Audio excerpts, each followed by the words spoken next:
Hello everyone, Kurt Hofer here, and welcome back to another episode from Hofer Labs. Today we're continuing on with our discussion regarding Fiore's first master dagger plays. And we're not doing any of the remedies yet. I'm actually going to have to see about getting somebody to help me out so I can demonstrate what I see them as and what I don't see them as. We'll figure out how that goes, but for right now I'm just showing here the mechanics of what I can do here with my trusted assistant Vincent, who looks like he's trying to kill me right now. In regards to the continuation of his first master plays. There was one thing I forgot to add last time in the video. There is a fantastic image in the book, and it's displayed right here on the screen right here, that in many ways I believe is now the written description of the 5 things that we're talking about within the dagger. Remember, the 5 things we talked about last time was to take his dagger away, strike him, break his arms, bind him, and throw him to the ground. On the very next page of this, you have 4 images of a person holding the dagger, of a person holding arms, which is a favorite of many of ours, a guy holding a key, and then an older man, they're getting progressively older in age, and an older man who's standing on top of a younger man. And it looks like he's holding like a quill or something in his hand here. So it's very interesting. But ultimately, this right here, I believe, is a continuation to what he's already said on the first page. I'm sure that's nothing new to many people, but it goes into deeper definition. And just to understand that right there also paints the picture in our mind of what we should be doing as we go into it. And I think it's kind of a cool thing that Fiore potentially did for the people he was making this for, Niccolo de Este or whoever else they may have been doing this, because that way, again, it just sets the tone for the training. So, today we're going to be talking about specifically into the next phase of Abrazari. And the one thing we're here talking about here is last week we talked about how we cover with the hand and the strikes that we make coming off of that.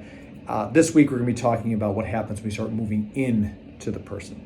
It's about we've gained access and we may have found real estate that we can bind and take control of the person coming after us and some of the deeper things that are happening there. So with that being the case here, let's get into it.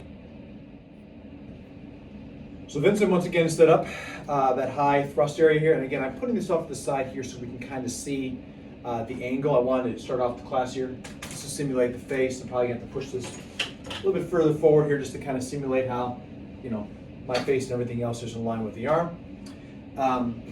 The big thing about this right here is, again, understanding the trajectory of what we are facing here, okay?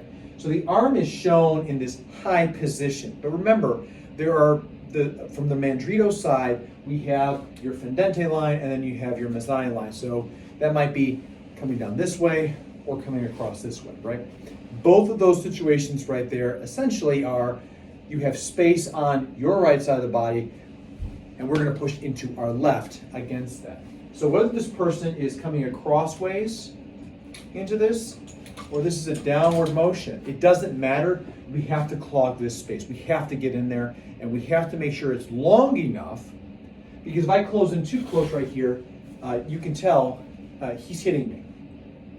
So it's a matter of using posta longa to keep this out as far as possible in the very beginning. So I just want to show that. The thing we're going to go into next here really focuses on what happens after the first cover. Now again, how I see first master dagger is this. You make the cover, and off of this right here, I'm bringing it down, I'm striking and bringing it down, striking and bringing it down. Something like that is happening where essentially I am softening my assailant into a position that is much more dangerous for them and much more malleable for myself. So it's not just enough of just going in here and trying to go against it. That's muscling, and that's a great way to get killed. So it's a matter of when you get in with this right here, hand is up, first master dagger plays, the guys right here, right with the crown, and we're working into it. Like I said, I'm not doing the counters at this point in time here. I want to go through all the plays of this, and then I'll start going with that a little bit later on. But essentially, when it comes down to this play right here, we're looking at the arm that comes up, and essentially what we see here is we see the middle bind, the ligadura. It's the same kind of thing we talked about before in Abrazari, where we're coming around, we're hooking arms. Instead of going for the back this time, so I'm not going here to go to the back. You can already tell, well, this dagger's right in the back of my neck. what we are doing here is we are working here and we're controlling the arm. We're controlling the arm so that the dagger is literally useless out of the way here. And at the same time too, we are keeping on with his consistency of covering with the arms, binding, breaking the arms, so taking away the dagger, breaking his arms, dislocating them, and then throwing them to the ground. Okay. We're going to get to the throwing them to the ground here in a little bit. This is all about the entry space here, because everything else here just basically becomes an abrazari play where you turn and throw them in simpler fashion. And if you know your abrazari, this comes quite readily. So off of this, we are looking at a combination factor of what we saw within the abrazari section, which is we're covering right here, maybe we've lost this ground here, and I shoot into here and I make Dente di Cinghiaro, right? Making that middle key. That middle bind. With this being the case here, in covering down this way, right? It's not just going in there going, I'm stopping, let me move around this knife here. Because see, already you can tell, as I'm doing this right here, let me move around the knife, I'm already giving them the first abrazari play, which is to break the arm in space. Remember, we take the dagger away, we strike them, we break them, all these things right here that we are doing, it requires that we have to soften them to make them movable. First master dagger play for one, coming in, I bring this down, strike, strike, strike, whatever I have to do here, the arm's coming this way, break the arm, whatever you have to do, doesn't matter. Take the knife away, throw them to the ground. In this case right here, we're going deeper with it. Clear the cover, come up this way, strike, strike, bind. Okay? So once again, this is coming in here, and this is just now we're going into the concept of, instead of just using posta longa as a defense, going into frontale, whatever the case may be, see, frontale, portifiero, and then using other things. We are starting off with posta longa, turn this down, breaking, and then going into Dente di Cinghiaro. And remember, for that context, if you've missed some other things, Dente di Cinghiaro to me is just the concept of wrapping and hooking. That's all that I think that he's talking about. That's your first concept when it comes down to this. The other piece about this, that's pretty deep. And remember, if the person is being struck, if I'm coming in here, I have this shot, grab the wrist, bring it down, break, break. I'm doing everything I can here to make this arm to make them easier to manipulate inside. That's very, very, very easy for me to do. And that also makes it this deeper position, because again, the tip is right here, if you can't tell. So I'm safe. I mean, it's a knife against you, but at the same time too, we're not talking about necessarily a working knife. Could be, could not be, we don't know. But the point being here is, it's not in a position right here. Even though it's touching me, he's not sawing me, he's not cutting me, he's not a bunch of that, it's none of that. It's a spot where I can lock up, and he is more concerned, so they are more concerned about their elbow than they are about sticking me at this phase, okay? So the mind goes, I want to put their mind in their elbow, break them again, whatever I have to do, okay? The other one I want to talk about here, which I believe utilizes posta longa and Dente di Cinghiaro together, and these actually work together in a continuation of many things, okay? And that is utilizing Dente di Cinghiaro with the other hand. So instead of coming across here, so I've come across here, I've bladed out this way, strike, strike, right? Maybe in this case right here, I've come up here and I've grabbed, and this person's starting to fight. I can't strike them because my mind is in, don't get stabbed by this thing, don't let them overpower me. And this is one of the things that I believe is a principle that Fiore has to the rest of his manuscript. One hand is defeated by two hands. Two hands is defeated by two hands and movement. And we'll talk about that a little bit more later on when we get the counters.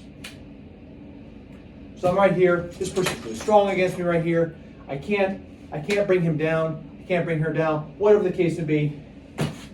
From here, the image shows coming up to his arm and then snapping it back.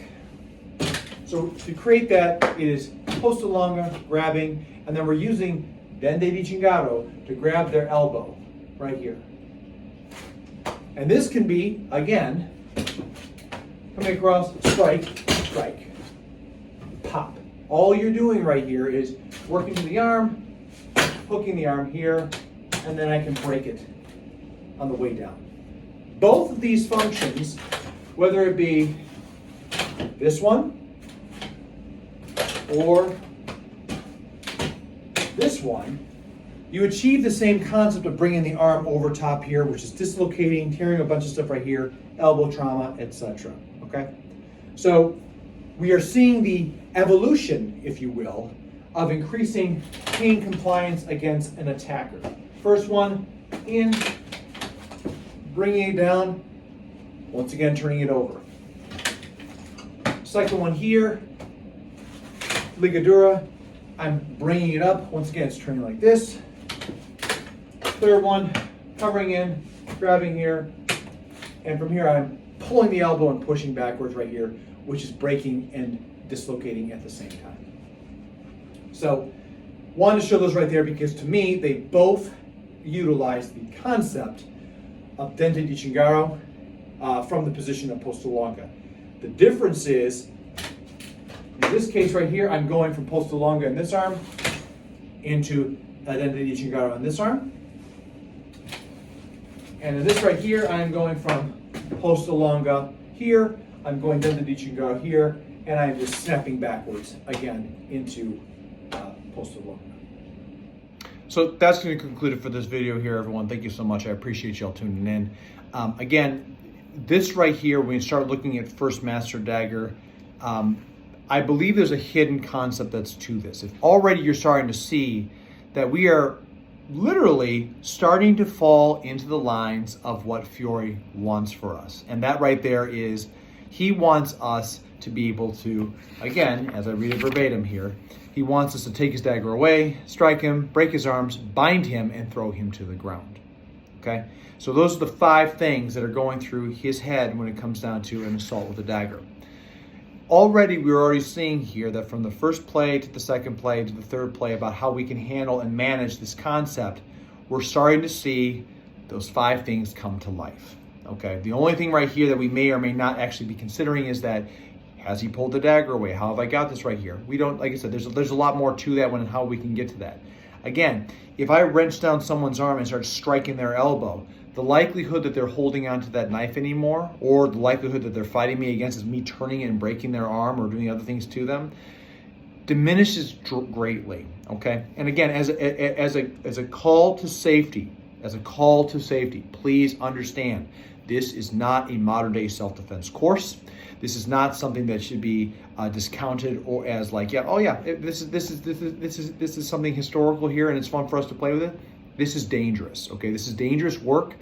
Fiore's dagger stuff is incredibly visceral. Dagger in general for historical martial arts is very visceral, okay? So understand that when you are going through this, if you are practicing or whatever, please do not hurt each other. Again, I am not prescribing that people do that. This is an observation here, and this is for the students that I teach right now in the classes that I have, okay? So again, if there's, want to put that out there as far as that goes.